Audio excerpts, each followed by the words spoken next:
প্রিয় দর্শক, এই মুহূর্তে আমি অবস্থান করছি ঢাকা কেন্দ্রীয় শহীদ মিনারে। দেখা যাচ্ছে বিভিন্ন জায়গা থেকে, বিভিন্ন প্রতিষ্ঠান থেকে, বিভিন্ন রাজনৈতিক নেতৃবৃন্দ কেন্দ্রীয় শহীদ মিনারের সামনে এসে জড়ো হয়েছে এবং ফুল দিয়ে তারা শ্রদ্ধাঞ্জলি জানাচ্ছে। দেখা যাচ্ছে অসংখ্য মানুষের ভিড়। অনেকেই আজ 21শে ফেব্রুয়ারি উদযাপন উপলক্ষে কেন্দ্রীয় শহীদ মিনারে ঘুরতে এসেছেন।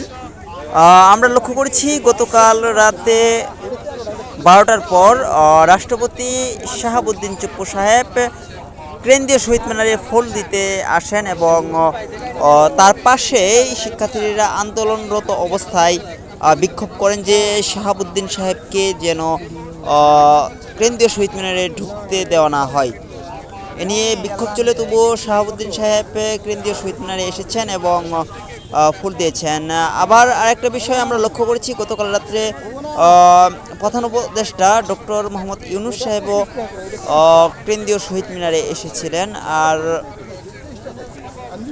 আমরা দেখতে পাচ্ছি একপাশে আইন শৃঙ্খলা বাহিনীরা নিরাপত্তা দিচ্ছে। আবার গতকাল রাত্রে বাংলাদেশ স্কাউটের বিভিন্ন শ্রেণীর লোকেরা, স্কাউটের শিক্ষার্থীরাও উপস্থিত ছিল কেন্দ্রীয় শহীদ মিনার